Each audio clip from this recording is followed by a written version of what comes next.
Hello, hello! Bienvenue dans ton nouvel épisode d'Insulaire Podcast. Pour cette fin de saison 1, on va pas juste papoter, on va agir. On met en lumière les Anges Écoliers, une asso en République démocratique du Congo qui change la donne pour les enfants défavorisés. Leur mission, offrir un toit aux jeunes vulnérables, leur ouvrir les portes de l'éducation et leur donner les clés d'un avenir pro solide. Bref, des super-héros sans cap. Si leur action te parle et que tu veux faire partie de l'aventure, alors check le lien en barre d'inscription et je te souhaite une bonne écoute. Bonjour Shana, comment ça va? Bonjour, ça va et toi? Je vais super bien, merci. Je voulais tout d'abord commencer par te remercier d'avoir accepté cette invitation. Je suis ravie de te recevoir sur Insulaire Podcast. Et pour commencer, Shana, est-ce que tu peux te présenter à nos auditeurs? Alors, je m'appelle Shana, j'ai 26 ans, bientôt 27 dans quelques mois, bien sûr. Et je travaille en tant qu'infirmière dans un hôpital public en région parisienne. Merci pour cette présentation. Et est-ce que tu peux nous parler un peu plus de toi, nous dire quelles sont tes passions, tes intérêts dans la vie? Alors, ma passion, ce que j'aime le plus au monde, c'est mon métier, être infirmière. J'ai toujours voulu être infirmière. Et en dehors de ça, j'aime bien m'aérer l'esprit en faisant de la randonnée, de la cuisine. J'aime beaucoup et dormir. Et pour les jeunes qui nous écoutent, est-ce que tu peux un peu parler, du coup c'est même pas un peu, mais est-ce que tu peux nous parler de ton métier? Je pense que si on entend infirmière, on sait à peu près ce que fait une infirmière, mais on peut aussi confondre le métier d'infirmière avec d'autres métiers à l'hôpital.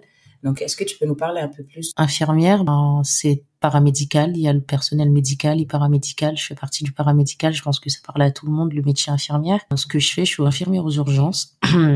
Mon rôle, en vrai, c'est de prendre en charge les patients, de les rassurer et faire des soins techniques en général et faire de l'éducation aussi par rapport aux différentes pathologies rencontrées aux urgences. Et quand tu dis paramédical et médical, quelle est la différence? Les paramèdes, en fait, c'est tout ce qui est branche, ils font pas partie du corps médical exactement, de tout ce qui vient de la médecine, les médecins et tout ça.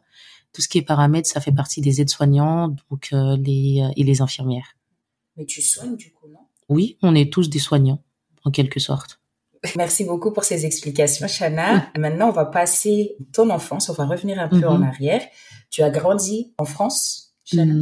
Non, j'ai grandi en Haïti. Je suis née en Haïti, dans une petite ville qu'on appelle Miragouane d'ailleurs, une très très jolie ville, avec la mer à côté, un peu la forêt.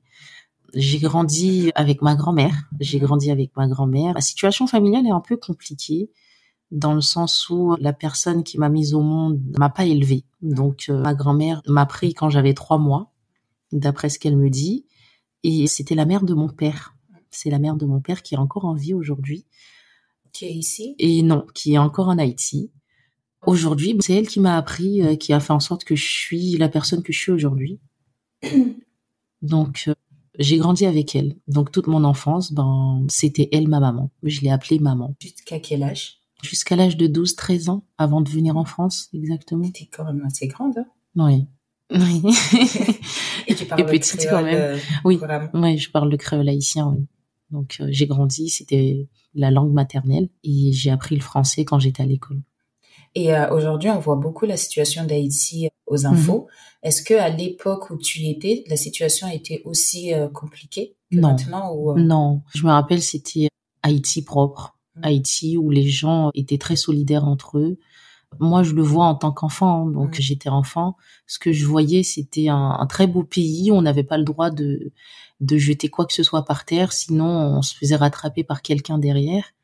Et c'était un pays où, franchement, on s'amusait entre amis. Enfin, tout ce qu'on se faisait, c'était des jeux de société entre amis, sauter à la corde, devinettes et tout. Et on était en groupe, en préférence, et aller à la mer tout le temps, pêcher des poissons, j'aimais bien.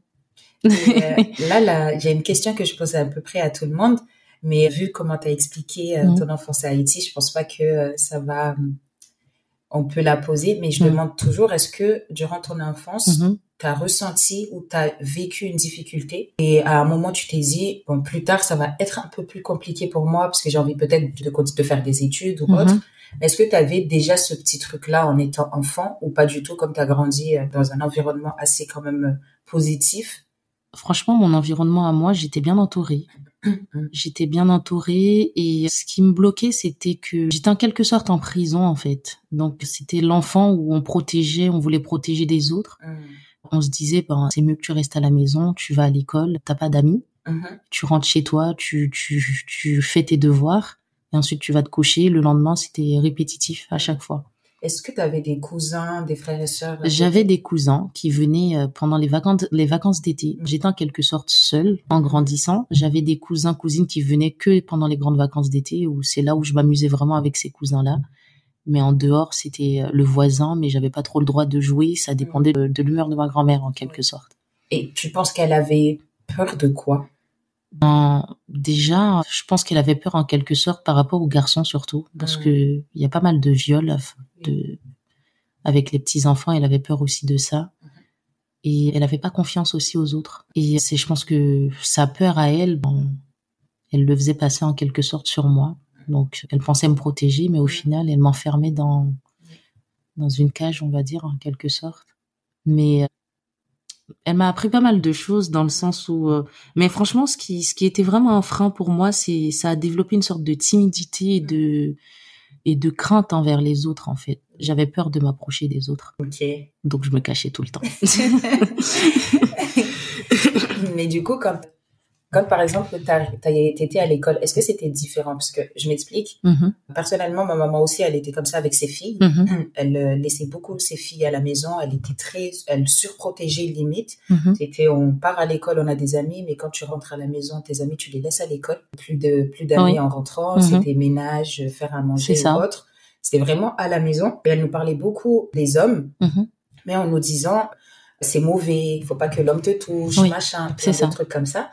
Mais quand j'étais à l'école, moi, j'étais bien. J'étais souriante, je parlais très bien. En rentrant à la maison, c'était un autre monde. Est-ce que toi, de ton côté, c'était pareil? C'était ma liberté, l'école.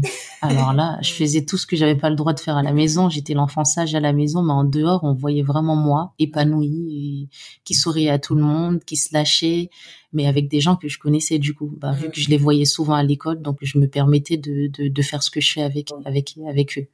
C'était la liberté, en fait. C'était une autre Chana, on va dire. Et est-ce que tu te dis que peut-être ta vraie personnalité, la personnalité que tu avais à l'école? Oui, mais j'étais quand même timide et réservée. D'accord. Merci beaucoup, Chana. Là, on va passer à l'étape du lycée. Lycée, on va dire, collège-lycée. Tu nous as dit que tu as grandi jusqu'à l'âge de 12 ans à Haïti, puis tu es venue en France métropolitaine. Est-ce que tu peux nous raconter un peu le gap entre Haïti, France métropolitaine? Là, tu passes d'un endroit où tu vois beaucoup de personnes qui te ressemblent à un endroit où les personnes qui te ressemblent, il y en a pas beaucoup. Est-ce que tu peux nous expliquer un peu la différence entre les deux? Alors, je me rappelle le jour où j'étais censée venir en France, j'étais pas au courant. J'habitais en dehors de la capitale, Haïti, Port-au-Prince. On me disait souvent, tiens, non, tu vas voir ton père, tu vas passer des vacances avec ton père. Il y avait ses autres enfants aussi, donc mes demi-sœurs là-bas. Et on me disait pas spécialement ce que j'allais faire là-bas. Donc j'arrive, on me dit, tiens, on va faire des photos. Non, c'est juste des photos au cas où, on va faire un passeport au cas où, si on a envie de voyager entre familles, on voyage. Et j'écoutais, j'y ai cru. Donc jusqu'au jour, je suis partie à l'ambassade, on m'a dit ce qu'il fallait dire comme question, et moi j'ai répété ce que mes parents m'ont dit de dire. C'était en quelque sorte pour faire des études. Donc le but c'était d'aller étudier là-bas et d'avoir quelque chose en main, parce qu'en Haïti ça offre pas grand-chose. Et je me rappelle ce jour-là, et arrive au jour où on me dit, j'étais à l'école, on me dit, ah non, c'est juste quelques jours là-bas. J'ai pas eu le temps de dire au revoir à mes amis d'ailleurs. J'ai pas eu le temps de dire au revoir. Et on me dit, on va faire les valises, on va se coiffer, on va en France. Et l'avion, je me rappelle, je l'ai pris toute seule. J'étais toute seule. Et j'ai suivi un monsieur que je connaissais pas en quelque sorte. Il est monté avec moi en Haïti. Je l'ai suivi du début à la fin. Et je me rappelle ce jour-là, l'avion a fait l'escale en République dominicaine. Il fallait attendre. J'ai continué à garder contact avec ce même monsieur, à regarder autour de moi comment faire. Et après, j'ai quand même réussi à prendre l'avion au retour pour venir en France. Mais à l'âge de 12 ans, est-ce qu'on t'explique que, certes, tu vas prendre l'avion toute seule, mais il y a quelqu'un qui t'accompagne avec toi, ou pas du tout? Non, j'étais seule. Il y avait personne, j'étais seule. Il y avait juste ce monsieur-là qui était venu me voir en se disant, si t'as des questions, je peux t'aider. Et à ce moment-là, t'es comment? Tu te dis, enfin, est-ce que tu es contente de venir en France quand tu le sais ou pas? Non, je sais pas si j'étais contente. J'avais peur parce que c'est la première fois que je prenais l'avion. J'avais peur de l'avion, j'avais peur du vide, j'avais le vertige. Et je m'accrochais, je me rappelle dans ma tête, je faisais mes petites prières pour être tranquille, être avec Dieu. Donc on va dire que je me suis vraiment accrochée à Dieu en quelque sorte tout le long. Et j'étais dans ma prière et j'attendais que ça se passe. Et tu arrives en France métropolitaine, à quel endroit? C'était à l'aéroport d'Orly, dans le 94. Qui te récupère? Ma tante. Et là, tu vas commencer du coup ta nouvelle vie en France métropolitaine avec elle. Oui. Et comment est-ce que tu te sens à ton arrivée? Perdu, grand, tout était grand. Donc je comprenais rien et je voyais des gens autour de moi. C'est la première fois que je voyais. Après c'est des personnes blanches et tout. J'avais l'habitude de les voir à la télé. J'avais l'habitude de les voir aussi en Haïti. Et c'était impressionnant. J'étais complètement perdue. Donc j'étais aussi contente dans le sens où j'avais ma famille à côté qui me récupérait.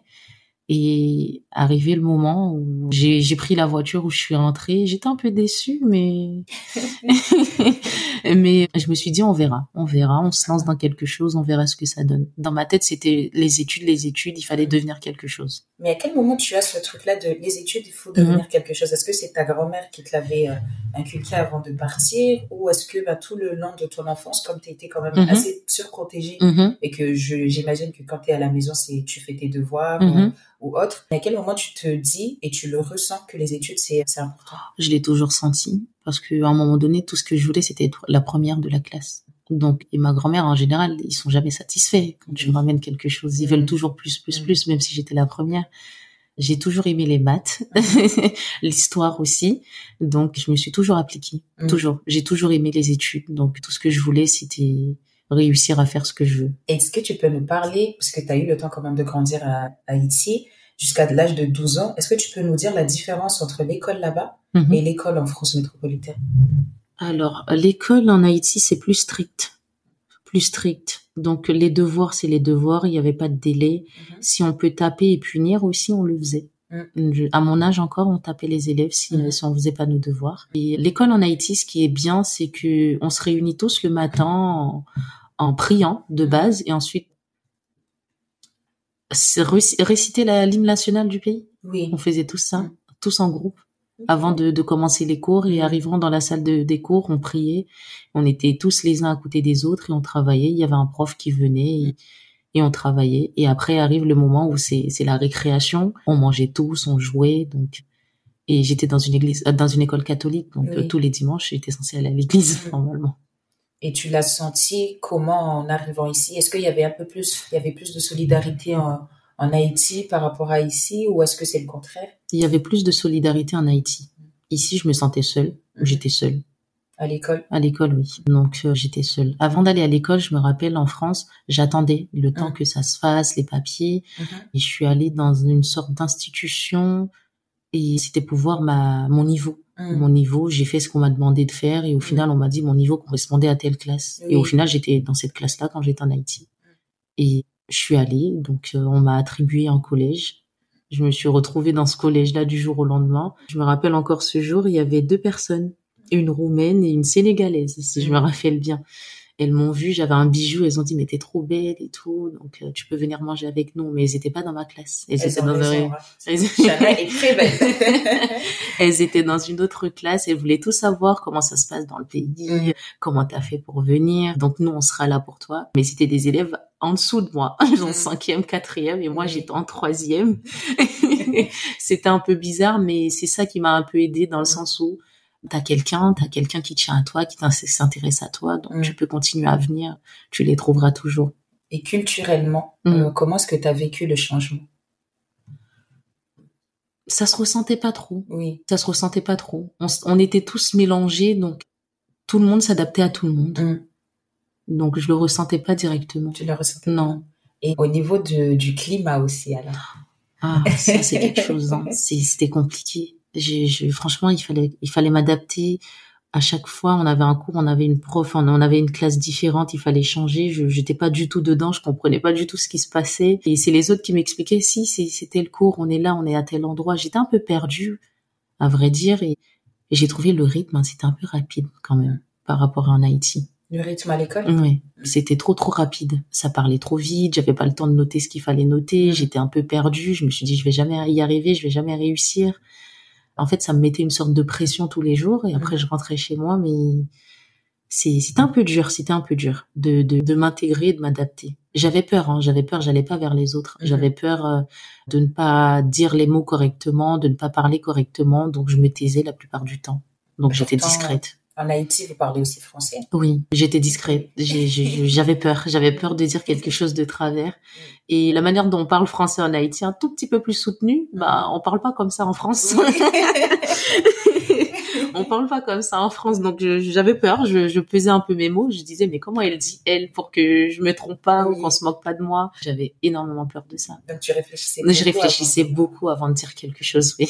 Parce que j'ai une amie aussi sénégalaise, quand elle parle soutenue. Et moi, j'aime beaucoup. J'ai d'autres personnes qui me disent, non, mais moi, ça me perturbe de l'entendre parler comme ça. Et moi, je trouve que c'est super beau. Ils disent, c'est au Moyen-Âge, on parle pas comme ça aujourd'hui. Du coup, au niveau scolaire, ça se passe assez bien. Là, tu étais au collège, oui, d'accord. C'est ça. Tu passes au lycée. Est-ce que le rythme, tu commences à t'adapter? Est-ce que tu commences à t'adapter à ton environnement? Le lycée, comment ça se passe pour toi? C'était de plus en plus compliqué. On me demandait de choisir ce que je veux devenir, choisir ce que je veux faire. Il y avait le brevet aussi. J'étais tellement stressée. Et j'ai dit, mais en fait, je sais pas ce que je veux. Il fallait choisir général ou professionnel. Et je me dis, mais je fais quoi? Je prends quelque chose de plus large. Qu'est-ce que je fais? J'ai demandé conseil à ma tante. Elle m'a dit, c'est à toi de voir. C'est toi qui le sens. Elle me conseillait tout le temps d'aller au plus haut. Donc, elle m'a dit, fais général. T'as le temps de réfléchir. T'as le temps de choisir. Et au final, j'ai choisi cette filière-là. Mais est-ce que tu savais ce que c'était professionnel? Non. Ou on te disait juste, il y a général, il y a professionnel, mais tu sais pas forcément quels sont les enjeux? Non, je savais pas vraiment. On m'a dit juste, c'est être plus large et avoir le choix, plus de choix. Et du coup, je me suis dit, je vais aller plutôt vers ce choix-là. Et comment est-ce que tu as vécu la terminale? On va passer directement en terminale. Comment est-ce que tu as vécu cette étape-là il y a un examen à la fin et c'est le premier examen finalement qui est super important pour toi? Parce que d'un côté, on le ressent comme si c'était décisif, mais genre en mode, tu joues ta vie. Est-ce que toi déjà tu l'as ressenti comme ça? Alors là, oui. J'avais peur de l'échec. J'avais peur de ne pas réussir. Parce que, en fait, j'avais une pression. Je me suis dit, j'ai pas quitté Haïti pour rien. On m'a pas ramené ici pour rien. Il y a un but, donc je me dois de réussir. On te répétait cette phrase à la maison? Tout le temps. Tout le temps. Donc, t'as de la chance, t'es chanceuse, t'as réussi à venir et les autres ne pas. Donc, c'est à toi de tout faire, de réussir et de ne pas être dans ce qui n'est pas juste, en quelque sorte, et de réussir. Okay. Donc, tu portais un peu toute la charge de ceux qui étaient restés de la famille. Personne me soutenait en vrai, en quelque sorte. Personne n'était de mon côté, personne m'écoutait vraiment. T'es l'enfant, tu écoutes et tu te tais, c'est tout. Et c'était difficile, difficile et j'ai redoublé ma terminale. J'ai raté un examen complètement, j'étais hors sujet, j'ai fait un hors sujet, je me rappelle, et ça m'a fait rater complètement. Et j'ai dû avoir le bac l'année d'après. Et comment tu l'as senti, le fait d'avoir finalement un premier échec, puisque tu n'avais jamais échoué jusqu'à là, enfin on le ressent comme ça en tout cas. Comment tu l'as ressenti à ce moment-là? Est-ce que tu étais plus motivée l'année d'après? J'étais très déçue, limite très déprimée d'ailleurs. Et je me disais que j'allais pas y arriver. C'était trop dur pour moi et qu'il fallait que j'arrête. Et j'ai plus envie de continuer. Je le ressentais comme ça. Donc, j'avais plus le moral à rien. Je me suis dit, tu te rends compte, je redouble et tout. Je vais rencontrer d'autres personnes que je connais pas. Ça va être dur, ça va être difficile. Et au final, je l'ai tenté. Je me rappelle à ce moment-là, j'avais rencontré mon copain actuel. Et il me disait, c'est pas grave, faut continuer. C'est pas grave, lance-toi une deuxième fois. Et on peut pas abandonner du premier coup comme ça. Est-ce que toi, t'avais le choix, en fait? J'avais pas le choix. Il fallait que je continue. Mais mes parents, ils étaient déçus de moi. Dans le sens où, qu'est-ce que tu faisais? T'as pas assez étudié, t'as pas assez révisé. Comment ça se fait que t'as raté l'examen? Comment ça se fait que t'as pas réussi ton bac? Nous, on t'a envoyé, on veut ta réussite, on veut rien d'autre que ta réussite. Donc, du coup, je me suis lancée. De toute façon, j'avais pas le choix. Il fallait que je réussisse. J'avais pas le choix de déprimer, j'avais pas le choix d'être pas bien. Donc, il fallait que, c'est ça. Ah, voilà, c'est ça, exactement. Donc, c'est dur. C'était difficile, oui. Donc là, t'arrives deuxième année pour le bac. Tu révises comment par rapport à l'année d'avant? Comment je révise? Donc le but c'était, j'avais déjà validé des matières le bac d'avant, pour le bac d'avant. Donc, ce que je voulais, c'était réussir l'examen sur lequel j'avais échoué. C'était ça qui m'importait. Je me suis dit, si je réussis cet examen-là, j'aurai mon bac. Oui. Donc, je me rappelle, j'étais très forte en maths. Donc ça, je l'avais validé dès le début, du coup. Et j'avais plus de difficultés en SES, sciences économiques et sociales. Et au final, je l'ai réussi. Et histoire géo aussi, c'était un peu compliqué, mais j'ai quand même réussi. Et franchement, j'ai eu mon bac. Je voulais pas viser la mention très bien ou assez bien. Je voulais juste avoir mon bac. Et là, tu l'as eu. Et j'ai eu mon bac. C'est quoi ton choix actuellement? Là, t'es en terminale. Tu as ton bac. On sait que c'est la première phase de la liberté, on va dire. Exactement. T'as été enfermée trop longtemps chez toi. Qu'est-ce que tu fais? J'étais trop heureuse. Tout ce que je voulais, c'était de partir de chez moi. Vraiment. Tout ce que je voulais, j'étais tellement contente à ce moment-là que j'ai choisi l'école le plus loin. Pas en fonction de ce que je vais faire, c'était l'école le plus loin pour m'éloigner de ma famille. Et au final, l'école que j'ai choisie, ils ont dit, on est quand même assez proches, on peut pas vous donner un logement. J'ai fait la demande. Et c'était dans le 93, c'est la fac. Je suis allée à la fac. Je voulais quelque chose, j'ai toujours su que je voulais travailler dans la santé, depuis toute petite. J'ai choisi une licence sciences sanitaires et sociales. J'ai fait la licence, c'était dans le temps de me préparer à l'examen pour entrer à l'école d'infirmière. Il y avait encore les concours et tout ça. Et dès le départ, en fait, même en faisant la fac, tu savais déjà que je voulais être dans la santé. Je savais pas quelle spécialité exactement, mais je savais que je voulais faire aider les autres, en fait. C'était mon objectif de base. Donc, J'arrive à la fac, je me suis inscrite via Parcoursup et j'ai été prise à la fac de Bobigny exactement. Et j'ai fait ma licence. C'était assez général, c'était revoir ce qu'on a revu en terminale au lycée. Je me suis dit, oh là là, ça se termine pas. Et matière santé, que j'aimais bien, la santé publique, de l'économie aussi, on en faisait. Et j'ai fait 2 années que j'ai validées d'ailleurs. Et après, arrivé le moment, on me dit que pour l'école d'infirmière, il y a plus de concours. Donc j'étais trop contente. J'ai déposé mon dossier sur la plateforme et j'ai été choisie. J'ai été choisie dans plusieurs écoles. Je me suis dit, vu que j'étais déjà dans la fac de Bobigny, on va prendre l'école d'infirmière qui se trouve juste à côté. Je connaissais la ville. Juste un peu, ceux qui connaissent, qui savent pas. Comment ça se passait avant, il y avait des tests psychotechniques. Oui, c'est ça, exactement, pour entrer en école d'infirmière. J'avais révisé ce truc et je me dis, mais vas-y, je vais essayer, et je voyais les trucs. Je dis, mais non, c'est pas possible. Mais par contre, j'ai révisé pour ce concours, jusqu'à ce qu'on me dise, au final, il y a plus de concours. Donc, j'ai dit, tiens, tant mieux, c'était bien. Et au final, ils disent, il faut qu'on accepte ton dossier sur Parcoursup. Et ils m'ont accepté plusieurs écoles et j'ai choisi l'école qui a bien voulu de moi. Donc, et je suis rentrée en école d'infirmière l'année d'après. Donc, 2 ans à la fac. Tu rentres en école d'infirmière. Comment est-ce que tu recommences? Parce que là, pour le coup, tu disais que je vais recommencer encore autre chose. C'est même pas sans avoir fini les 2 années, tu les as validées, mais en licence, on sait que c'est 3 années. Est-ce que t'as pas peur d'un côté en te disant, imagine, ça fonctionne pas, on a fait une école d'infirmière, là-bas, j'ai arrêté au bout de 2 ans, même si j'ai validé. Comment est-ce que tu le ressens? En fait, j'avais peur. J'avais très, très, très peur. Je me disais, c'est pas grave. En fait, le but, c'était d'avoir un diplôme. Genre, j'avais pas de but, j'avais pas d'objectif de fin. Je voulais juste avoir un diplôme. J'ai dit, j'ai beaucoup hésité à rentrer. Je voulais finir d'abord ma licence, avoir ma licence. Mais c'est quoi la suite derrière? Il y avait pas de suite. Donc, du coup, ça m'énervait un peu. Je me suis dit, je vais pas à l'école pour aller à l'école. Je vais à l'école pour avoir un métier, pour avoir quelque chose derrière. Et je me suis dit, le métier d'infirmière, c'est le top, en fait. Au moins, j'arrive à mon but directement après le diplôme. Je suis diplômée, je suis infirmière et je travaille. Et en fait, je suis passée comme ça. J'ai réfléchi comme ça. J'ai dit, je vais pas demander l'avis de quelqu'un. C'est vrai, on recommence. C'est la première année, ça va vite. J'ai dit, à partir du moment où on fait la première année, franchement, ça a été très, très vite, les 3 ans. La première année, tu l'as ressenti comment? Est-ce que c'était compliqué? C'était dur. Oh là là, c'était dur. Qu'est-ce que t'as fait? Oh là là, toutes les matières. C'était un autre univers, en fait. C'était un autre univers, plus centré sur la santé, tout ce qui est en rapport avec la santé. C'était pas diversifié, en fait. C'était genre centré. Et franchement, c'était compliqué. C'était vraiment compliqué. Le temps de se mettre, de se dire, qu'est-ce que je fais? Il y a pas mal de matières aussi à valider quand on rentre en première année. Et les stages, c'est comment expliquer ça? C'est biologie. On avait des cours sur la santé. On avait aussi de la sociologie. C'était plus basé, c'était que des cours de santé. Je me rappelle pas trop les items. On a après ça c'était par chiffre en fait, mais je me rappelle pas vraiment. Il y avait de la psychologie, de psychologie également.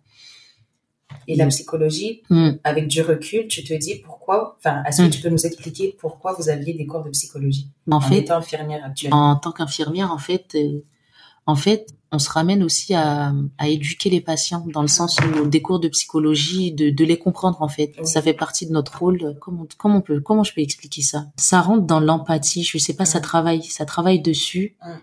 Essayer de comprendre l'autre, de se mettre à la place de l'autre et pas apporter une réponse, de faire réfléchir l'autre en fait. Parce que je te pose cette question parce que je connais une psychologue qui s'appelle Raki Kassi et qui donne qui fait beaucoup de conférences avec des professionnels de santé. Du coup, t'es professionnel de santé, donc tu sais ce que les Noirs ou les personnes de minorité vivent à l'hôpital. Et du coup, elle fait beaucoup de sensibilisation auprès des médecins, des infirmières, des aides-soignants, pour vraiment, en fait, leur faire comprendre que, en fait, quand vous recevez un Noir, il n'a pas à être traité d'une manière différente par rapport à un blanc. Et c'est pour ça que je te demandais, en fait, des cours de psychologie. Au final, est-ce que ça t'a servi? Est-ce que tu as l'impression que ça t'a servi jusqu'à maintenant? Parce qu'on voit quand même beaucoup de choses qui se passent dans les hôpitaux. Franchement, on n'est pas du tout entré dedans. Franchement, c'était un sujet de comment aborder. On n'est pas vraiment psychologue. C'était juste des cours de comment aborder la personne parce que on n'est pas entré dans le détail non plus.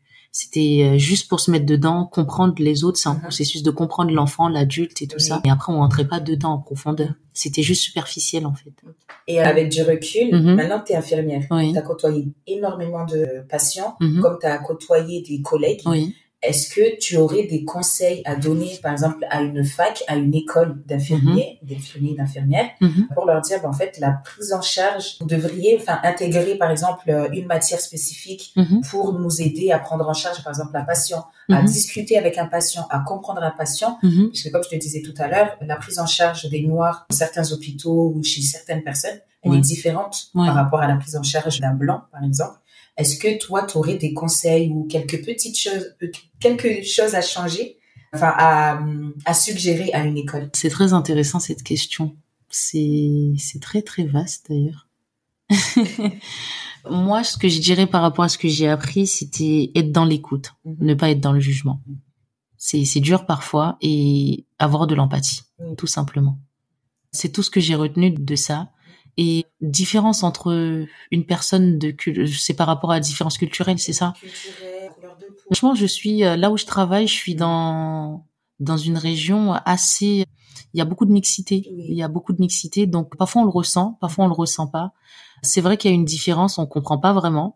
Je vois pas vraiment. À partir du moment où c'est quelqu'un, en fait, la différence se trouve dans les personnes qui parlent pas français surtout. C'est beaucoup difficile de les comprendre, leurs besoins,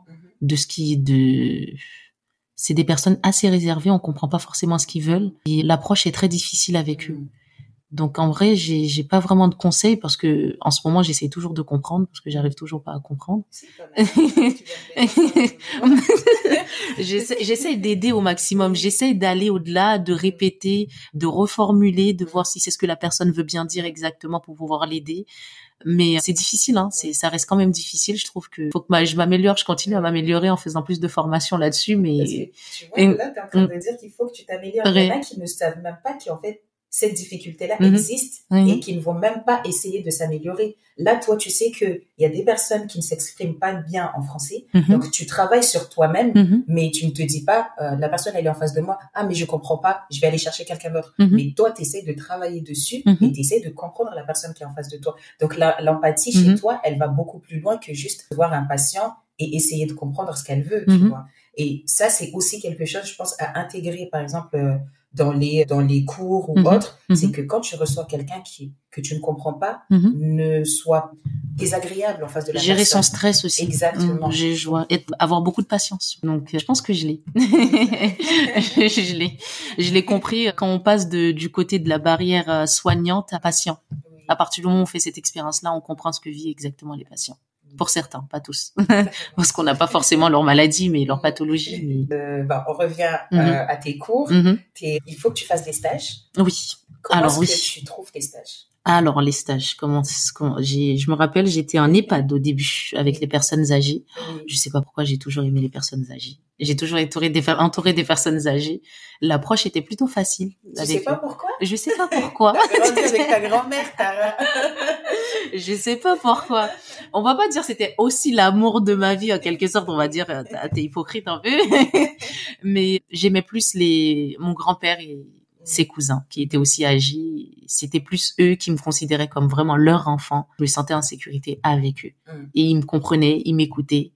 Et c'est pas genre, je vais parler, forcément, Tara a dit forcément quelque chose de mauvais, je vais me faire taper dessus. C'était des personnes, genre, je pouvais me confier. Donc, je pense que cette approche-là, c'était plus avec les cousins de mon grand-père qui avaient le même âge qu'eux.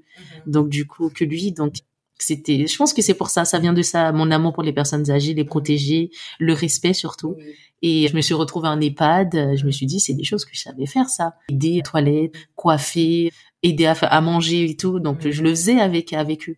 Avec cette partie-là. En fait, je l'ai considéré, ces personnes-là, le premier stage, comme si c'était ma famille. Je me suis dit, on va dire, c'est comme ma famille. C'était naturel. C'était normal. Est-ce que tu as certaines personnes qui vont ressentir le dégoût quand même, dire, bah, je vais changer. Ah non, je l'avais pas. Parce que, non, je l'avais pas. Parce que j'avais l'habitude de le faire avec ces personnes-là que j'aimais beaucoup. Et je me suis dit, c'est normal, c'est une étape de la vie. On arrive au moment où on peut pas faire grand-chose tout seul.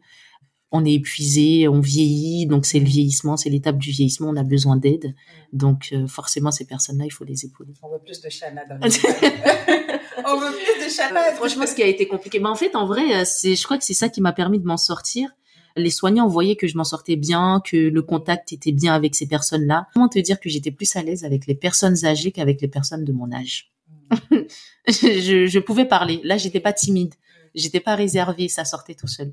Mais en fait, tu trouves ça bizarre depuis tout à l'heure, mais Chana, tu nous as dit que tu as grandi avec ta grand-mère jusqu'à l'âge de 12 ans. Oui, c'est ça. Et d'autres personnes à côté, la famille aussi. Tu t'es construit avec elle.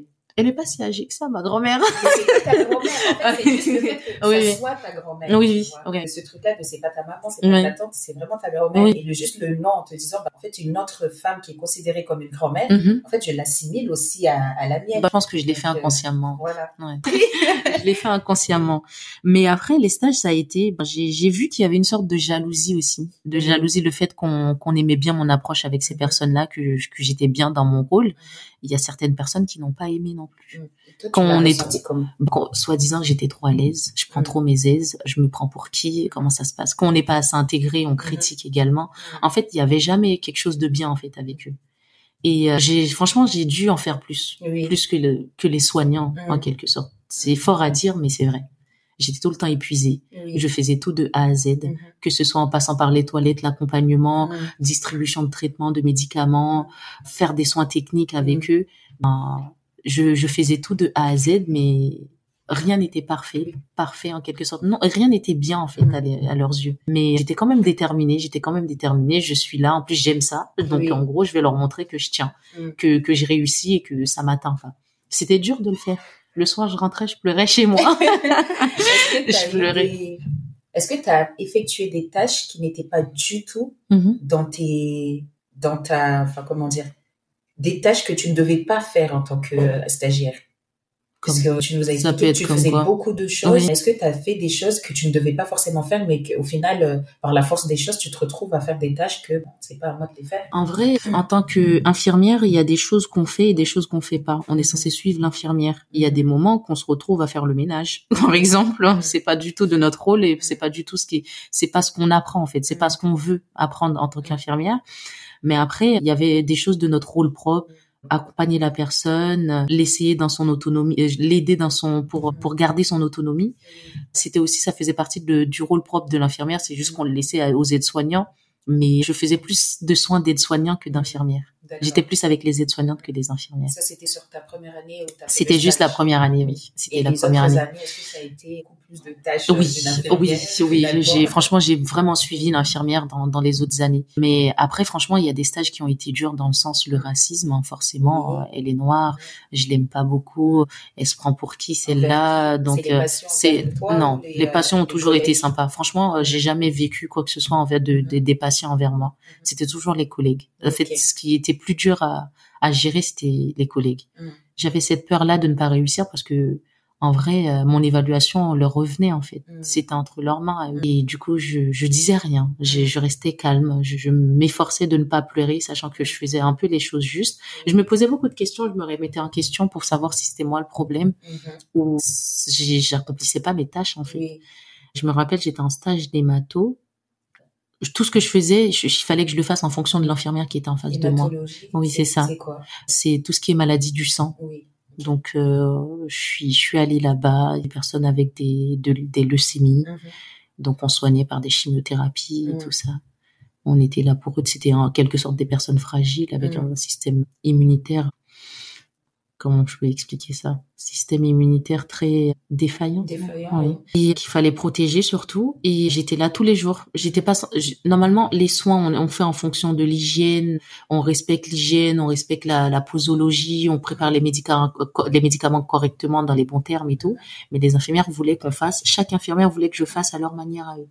Donc, en gros, tous les jours, j'étais censée m'adapter à une infirmière différente. Okay. Donc, ce que j'apprenais avec une infirmière n'était pas bon pour l'autre infirmière. Oui. Donc, du coup, c'était un peu dur. Crier devant les patients. Comment ça se fait que depuis le temps que t'es là, t'arrives pas à le faire devant les patients? Comment te dire, c'est les patients qui me rassuraient à la place des soignants, normalement. J'étais étudiante, mais dans leur tête, je l'étais pas, en fait. Oui. Et est-ce que tu penses que c'était juste avec toi ou c'est les infirmières en général? Ou ça se passe comme ça? En général, je pense que il y a pas que moi. Il y a pas que moi. Parce qu'à partir du moment où ils ont vu que je maîtrisais ce que je faisais et que je le faisais bien, ils m'ont lâché. Ils allaient vers quelqu'un d'autre. Ce qui ressortait le plus avec ces infirmières-là, moi, c'était pas facile pour avoir mon diplôme. Mes stages étaient pas faciles. Donc, crois pas, pour toi, ça sera facile. Ok. Je sais pas pourquoi. Finalement, pourquoi, en fait, ce 6 mois, ça n'a pas été facile, toi, ça ne sera pas facile. On peut pas souhaiter, tu vois, le bien à la personne en face. Genre, les erreurs que j'ai faites, j'ai pas forcément envie que toi, tu ne les fasses. C'est bizarre quand même, leur manière. Elles étaient pas tous comme ça, heureusement. Donc, heureusement, parce que sinon, je pense pas que j'allais tenir. Il y a pas mal de personnes qui ont abandonné cette formation à cause des stages. Mais en général, si on échoue, c'est plus par rapport au stage. Oui. Parce que la majorité des points, on va dire, reviennent au stage, en fait. Et tu nous as parlé de racisme tout à l'heure. Est-ce que tu peux nous expliquer un peu ou nous parler un peu de ton ressenti à l'époque, quand tu étais en face de cette situation-là envers toi? Comment est-ce que tu le gérais? En fait, je l'ai pas vécu en face à face. J'entends le dire. Dans la salle de pause, on entend cette fille, je me sens pas trop bien avec elle, dans le sens où elle est noire, elle croit que le métier est si facile que ça pour réussir. Enfin, donc non, ça va pas être aussi simple. Donc du coup, on va lui mettre les bâtons dans les roues.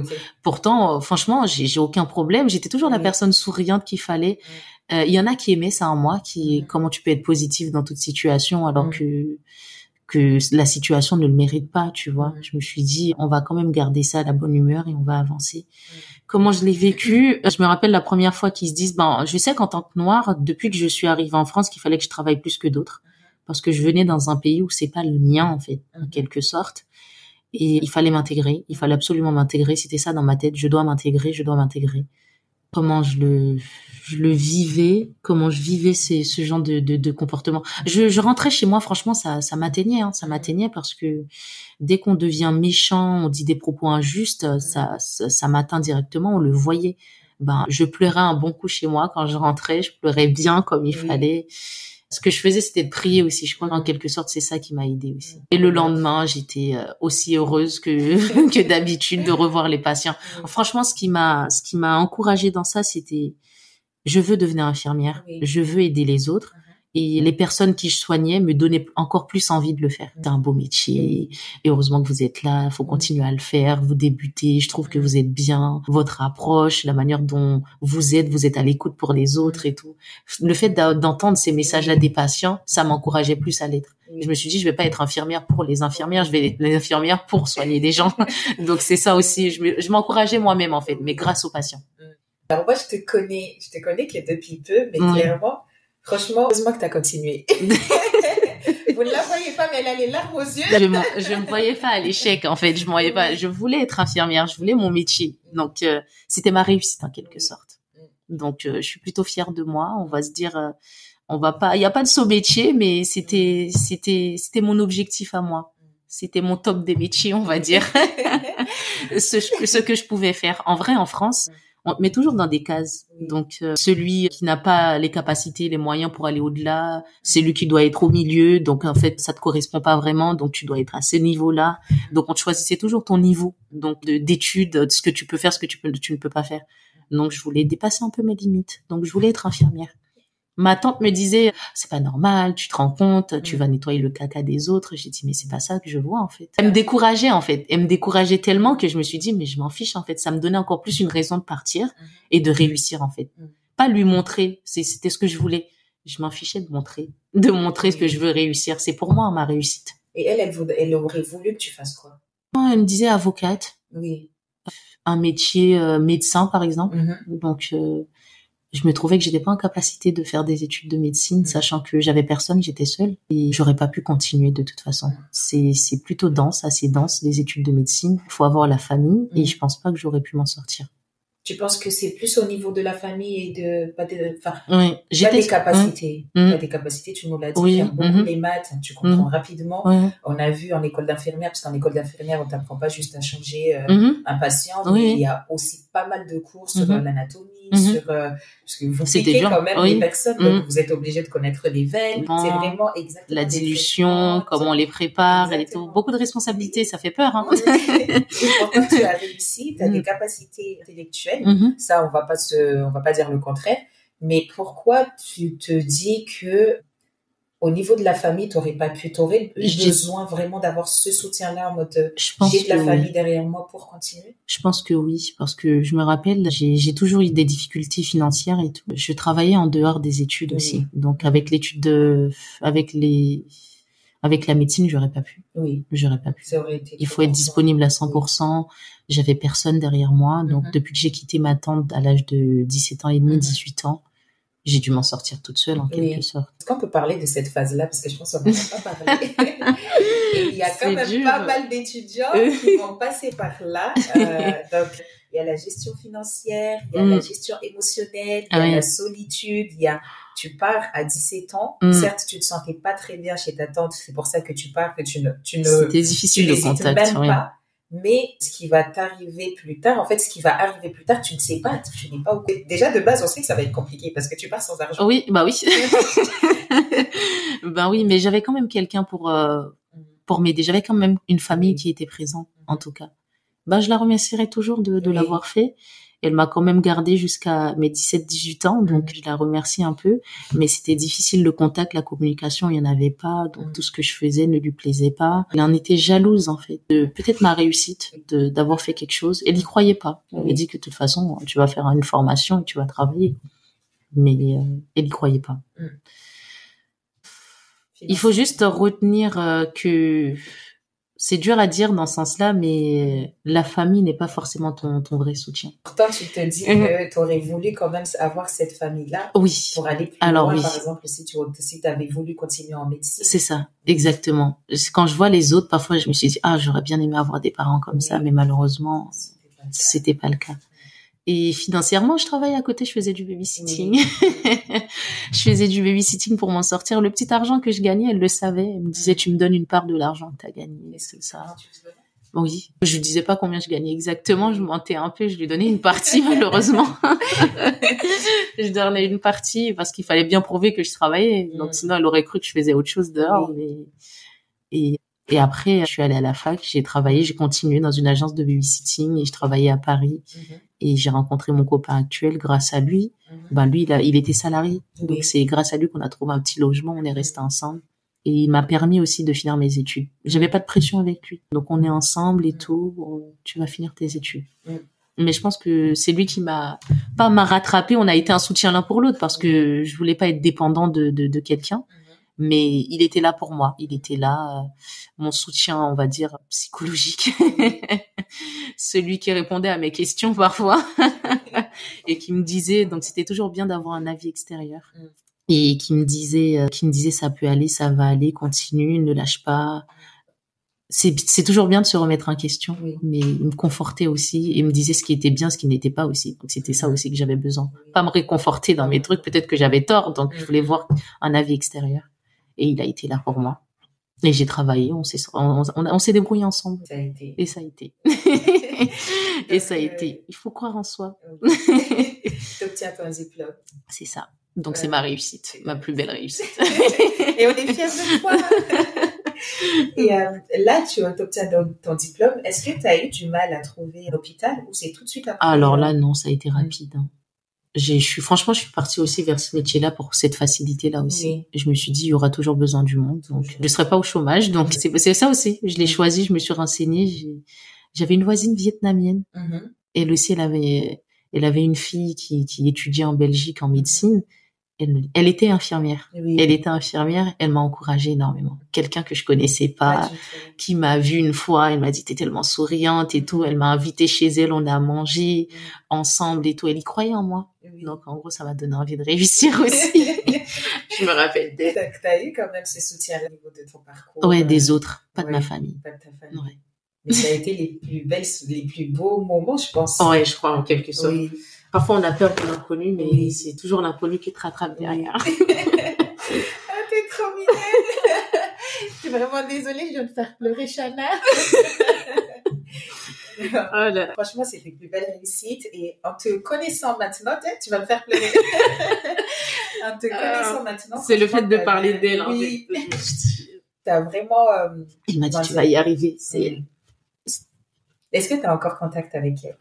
Malheureusement, non. Elle était assez âgée quand même. Hein. Oui. Je pense que c'est pour ça le contact est facile avec elle. Elle était assez âgée et malheureusement, j'ai perdu contact avec elle depuis que j'ai quitté là où j'habitais. Enfin, je trouve toujours ces personnes âgées autour de toi. Tu vois? Oui. Aux urgences, surtout en ce moment là où je travaille actuellement, on rencontre de tout, mais les personnes âgées, c'est toujours le top pour moi. Donc c'est les meilleurs des patients. Même si parfois on se dit parfois ils sont chiants, mais c'est l'âge, on essaye de les comprendre, l'expérience, ils sont à bout, on redevient enfant comme on le dit, mais on les traite pas comme un enfant. Oui. Je vois plus des personnes avec beaucoup de vécu, beaucoup d'expérience et c'est un exemple pour moi. Clairement. Ah là là. J'aimerais tellement que toutes les infirmières soient comme toi. J'espère le rester surtout. Non, vraiment, j'espère que vraiment les personnes qui vont nous écouter vont ressentir ça parce que t'es une super belle personne. Moi, je te connais personnellement, pas depuis longtemps, mais t'es une super belle personne. Et franchement, le métier que tu fais te correspond, te va bien, tu le fais bien, t'es souriante partout, à tout moment. Tu travailles de nuit, de jour. Et pourtant, tu n'es jamais de mauvaise humeur. Je ne sais pas comment tu fais. Franchement, je crois que c'est peut-être le fait de prier. Oui. Le fait de compter, mais c'est pas quelqu'un, mais une force supérieure qui se dit qu'il est là, en fait. Oui. Donc, on peut se confier, on va pas être jugé. C'est ça qui m'a aidée. La foi revient beaucoup dans ton Oui. Énormément, oui. Wow. C'était un petit soutien. Oui. Mon grand soutien. Oui. C'est toujours bien de l'avoir. On se rattrape ailleurs. Sinon, je pense pas que je serais là où j'en suis aujourd'hui. Mais, ouais. Donc, tout ça pour se dire, en vrai, on n'a pas vraiment la famille. On a de base, on peut pas vraiment compter sur eux, mais on peut trouver une autre famille en dehors du lien du sang. Et ça aussi, ça m'a relevé. Le fait qu'une inconnue ait confiance en moi, surtout. Oui, surtout. Ça, je le comprends très, très bien. Donc, allez, je vais arrêter de faire pleurer Shana. Tu es diplômée, tu travailles. Là, ça se passe super bien. Jusqu'à maintenant, tu travailles là-bas. Est-ce que tu as quelque chose d'autre à rajouter au niveau de cette histoire-là, là où tu viens d'arriver, où ça se passe super bien? Tu comptes continuer là-bas? Est-ce que tu comptes partir? Pour l'instant, je m'y sens tellement bien. Oui. Je m'y sens bien avec les collègues, on s'entend tous bien. On est tous des jeunes diplômés, là, quand j'étais diplômée en 2022. Et on s'entend tellement bien, je me vois pas partir encore. Il y a une dynamique d'équipe. Regarde, la dernière fois, on a fait un peu un exercice de yoga entre nous. Je pense que c'était super. Il y avait personne aux urgences, faut le dire. Hein.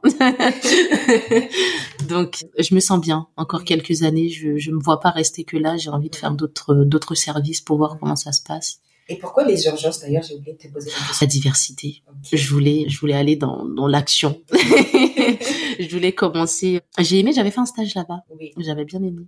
J'ai retrouvé les mêmes collègues qui m'ont dit, je te vois bien comme nous, je te vois bien infirmière de demain. Et je me suis dit, on va retourner. J'ai travaillé avec ces mêmes collègues qui m'ont évaluée. Donc, aujourd'hui, elles sont parties. Maintenant, il y a que des jeunes entre nous maintenant. Mais je peux toujours les voir parce qu'ils sont pas très loin à côté. C'est eux qui m'ont appris pas mal de choses grâce à leur expérience. Ils m'ont apporté énormément. Et tu te verrais dans quel service après, par exemple? J'avais envie de faire la réanimation. Donc, les services un peu... Je reste quand même dans le branche des urgences et tout ça. J'aime beaucoup. La diversité qu'on rencontre aux urgences. Tous les jours, c'est pas pareil. Ça change. On n'a pas l'impression d'être dans une routine, en fait. On reste quand même sur les mêmes soins, les mêmes techniques, les mêmes bases, mais ça change tous les jours. Ça change tous les jours. Mais aujourd'hui, on entend beaucoup d'infirmières qui abandonnent, qui sont diplômées, qui abandonnent, qui laissent parce qu'il y a trop de pression, parce que elles sont mal considérées, elles sont mal payées et autres. Toi, quel est ton avis là-dessus? Moi, je dis c'est dur. Je trouve que c'est très mal payé, mais franchement, j'ai pas fait attention au salaire. J'ai vraiment pas fait attention au salaire. Maintenant, avec l'inflation, on aurait dit genre une augmentation de salaire, c'est bien. Mais moi, franchement, ce que je voyais, c'était faire mon métier, aider les autres. C'est vrai qu'il y a beaucoup de difficultés. Il y a toujours des histoires pour rien qui partent de rien, des problèmes de service, des problèmes de matériel, des choses qui font qu'on travaille pas assez, des manques d'effectifs énormément. Ça pèse énormément. Des disputes aussi, donc ça revient beaucoup. Mais on essaye d'arranger ça, mais pas comme on aurait voulu. Mais on est toujours en sous-effectif aux urgences. Vous savez, une journée aux urgences de 7h à 19h, quand on rentre chez nous, en fait, on n'a plus de vie par épuisement.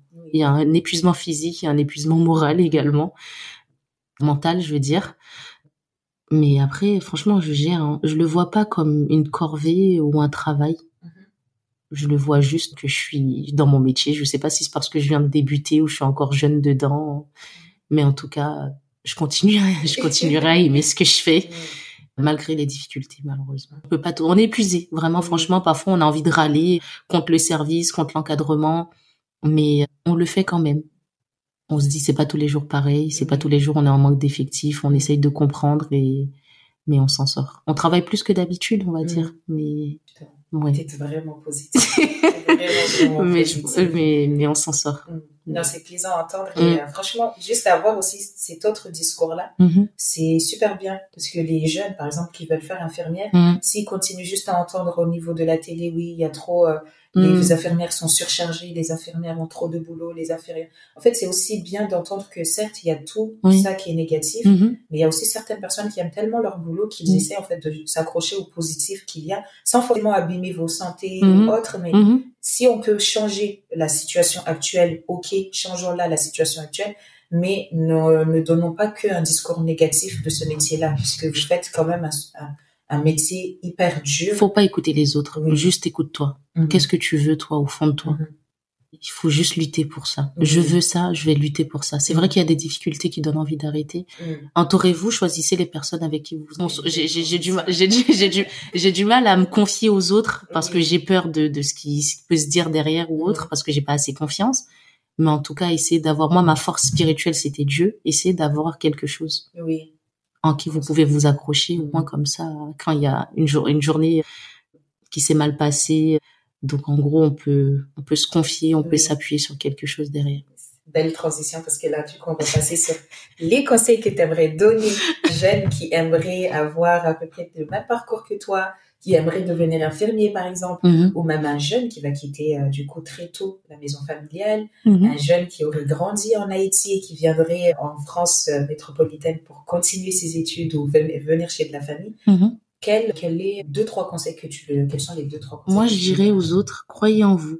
Croyez en vos rêves. À partir du moment où vous dites que vous avez réussi à franchir le pas Haïti à un autre pays, donnez-vous la peine.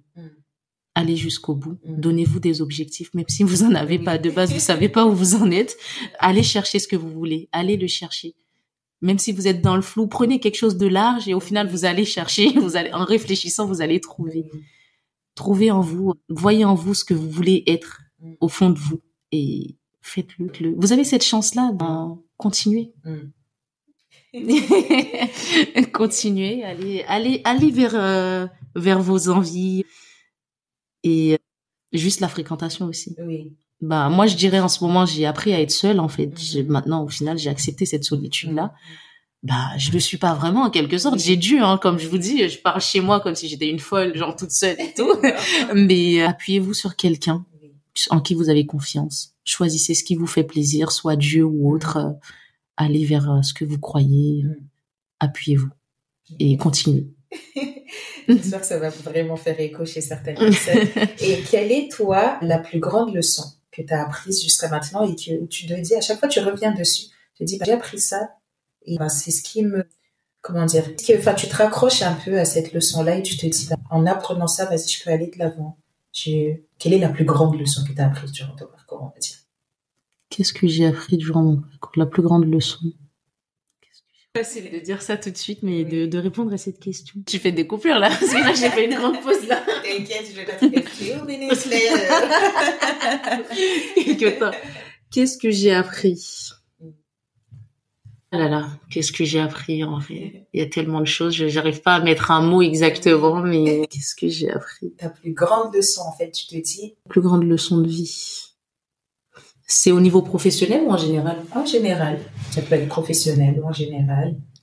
Comme tu veux. C'est compliqué quand même. C'est humble quand même. C'est vrai. L'humilité. Oui. Le monde qui veut changer à son âge. Vraiment, moi j'y crois. J'y crois aux autres. Je crois aux secondes chances. Je crois au changement surtout. Qu'est-ce que je dirais? Mais en fait, en vrai, je me mets pas en valeur. Hein. Je préfère mettre les autres en valeur. Je me vois après parce que mon bonheur.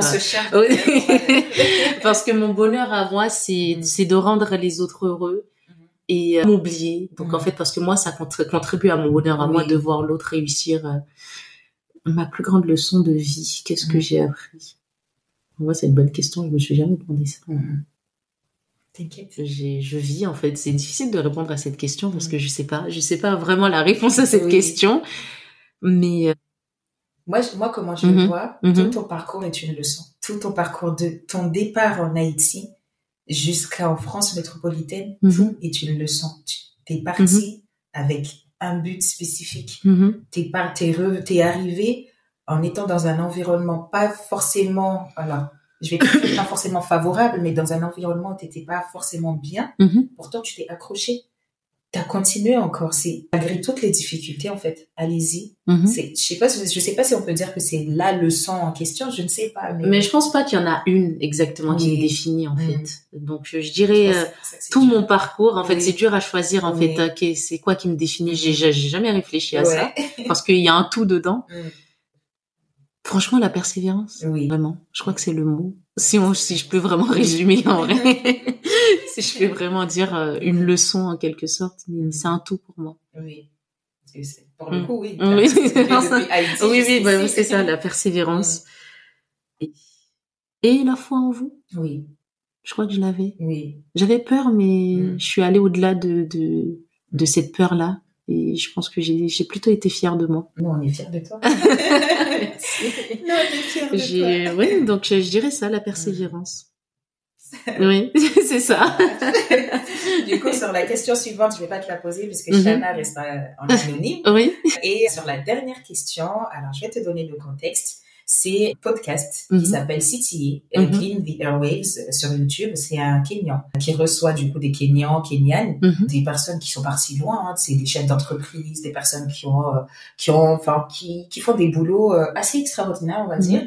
Et il a reçu Rina X, qui est une chef d'entreprise. Il lui a demandé, quand tu étais petite, qu'est-ce que tu voulais faire? Elle a dit, j'ai lu dans un livre qu'il ne faut jamais demander à un enfant qu'est-ce que tu veux faire quand tu seras grande. Il faut juste lui dire qu'est-ce que tu as détecté, quel problème tu vois autour de toi et que tu aimerais régler. Alors là, c'est toujours un rapport avec les autres. Hein. Je l'ai toujours vu. Comment vous dire que c'est un peu personnel. Là, je rentre un peu dans le personnel. J'ai toujours pensé à l'adoption. Oui. Je sais pas pour quelle raison, je me suis dit, j'ai eu cette capacité-là, l'amour. Il y a un enfant qui est abandonné, qui n'a pas de parents. J'ai envie de lui donner cet amour-là qui lui manque et lui montrer que la vie en vaut la peine d'être vécue. Et j'ai toujours pensé à cette adoption-là, aller dans un autre pays et essayer on peut pas sauver tout le monde, mais on peut essayer de donner de l'amour à un enfant qui en a besoin, qui a pas demandé à venir au monde. Donc, en fait, j'avais vu de créer une sorte d'association d'aide aux enfants qui n'ont pas de famille, leur donner à manger, être là pour eux. Parce que j'ai vu beaucoup de maltraitance envers les enfants. Quand j'étais en Haïti aussi, de viol. J'ai failli vivre ça. Oui. Par une personne plus âgée, attouchement sexuel et tout ça. J'ai su que c'était mal. Donc, je suis partie. Il y a pas mal d'enfants de 3 ans, 4 ans qui sont violés dans beaucoup de pays, surtout en Haïti. Je me réfère en Haïti parce que je voyais des choses. Oui. Je voyais des choses. Et venir en aide aux enfants. C'est mon objectif de vie, essayer de créer une association, de venir aux aides aux enfants. J'avais aussi un autre objectif de créer une sorte d'association de logement pour des personnes sans abri, les mamans isolées avec les enfants qui viennent en France, surtout qui viennent en France, qui n'ont pas d'endroit, qui sont pas encore intégrés, et essayer de leur donner un toit. Pas forcément le confort qu'il y a avec, juste le toit, dormir. Ben, je pense qu'un jour ça pourrait se réaliser. Ça va se réaliser. Juste créer, juste donner à manger, une association. Franchement, je pense que ça fait partie de nous. Donner à manger aux autres, je pense que ça fait partie de la vie. Comment expliquer ça? Le gaspillage, je suis pas pour. Hein. Le gaspillage, je suis pas pour. Dès que j'ai quelque chose, j'ai envie de le donner à un enfant. Donc en fait, c'est plus les enfants qui me touchent à ce moment-là. Par rapport aussi à ton histoire. Non, oui, moi, je pense que ça a un lien en vrai, en quelque sorte. J'ai pas souffert en quelque sorte, hein, mais j'ai toujours eu ma grand-mère qui a été là. Mais ce que je voyais autour de moi, des enfants dans la rue, des enfants qui n'ont pas de parents, des enfants qui venaient manger chez nous aussi, parce que ma grand-mère faisait des grandes bouffes par moment, des grandes nourritures. Il invitait tous les enfants du quartier. Et franchement, c'était un partage, retrouver ce bonheur-là de convivialité en quelque sorte, de partage avec des personnes inconnues qu'on connaît pas. Et je sais plus. je sais plus. Donc, tu as appris ça de ta grand-mère parce que, alors, pour ceux qui ne le savent pas, Chana fait le riz Jean le plus bon que j'ai mangé de l'île de France. Du coup, tu fais toujours des trucs en grand, parce que je me rappelle quand on vient, du coup, chez une pote qu'on a en commun, il y a toujours ces petits trucs-là où tu ramènes à manger sans qu'on le sache. Tu vas ramener un petit truc à manger, genre, tu fais en grand, tu fais pas que pour toi et ton copain. C'est pour les autres, on partage. J'aime beaucoup cuisiner. Je sais pas, ça fait partie de mon bonheur à moi, le fait de voir les autres heureux, partager ma nourriture, partager un moment surtout. Parler, discuter, partager ma culture. Clairement. Vivement le 1er janvier, on va manger la soupe Joumon. En tout cas, franchement, j'aime beaucoup. C'est ce que j'ai eu d'elle, en tout cas, ce partage. Je retiens ça. Ça n'a pas été rose non plus avec elle, mais c'est ça qui est bien avec toi, parce que tu le sais, t'es consciente que tout n'est pas rose, mais tu restes positif malgré tout, en fait. On ne dit pas qu'il faut vivre dans un monde de bisounours toute la journée. Et ça, c'est faux, tu ne le fais pas non plus. Mais quand on te voit, on n'est pas déprimé. Quand on te voit et quand on est déprimé avant et qu'on te voit, on est contente parce que t'es joyeuse, t'es joviale. Je suis contente de l'impact que j'ai. J'aimerais bien avoir un impact positif sur les autres. On dit juste, vivez. Amusez-vous. On n'a pas le temps, profitez. Quand on entend Chana, on entend son sourire. Elle est au téléphone à côté, on entend son sourire. Donc, franchement, c'est super plaisant et une super belle personne, que je te le répète encore en tant qu'infirmière. Tu es vraiment une super belle infirmière. Merci. Donc, on est fiers de toi. J'apprends tous les jours, surtout pour l'infirmière. Une super infirmière plus tard, j'apprends. C'est pas encore au top, mais c'est déjà super top en tout cas ce que tu fais, et on espère que tu vas t'améliorer encore mieux que ce que tu veux. Enfin, tu vas t'améliorer en fonction de toi ce que tu veux. Donc voilà. Et je te remercie énormément d'avoir accepté cette interview. Avec plaisir. Et j'espère que ton parcours et ton histoire va faire écho chez pas mal de jeunes. J'espère Merci aussi. Beaucoup. Mais je t'en prie. Merci d'avoir écouté cet épisode. Et maintenant, c'est le moment de passer à l'action. Les anges écoliers ont besoin de toi. Tu peux remplir le questionnaire en description, faire un don sur lesangesécoliers.org ou tout simplement les suivre sur Insta pour voir l'impact concret de leur travail et les soutenir.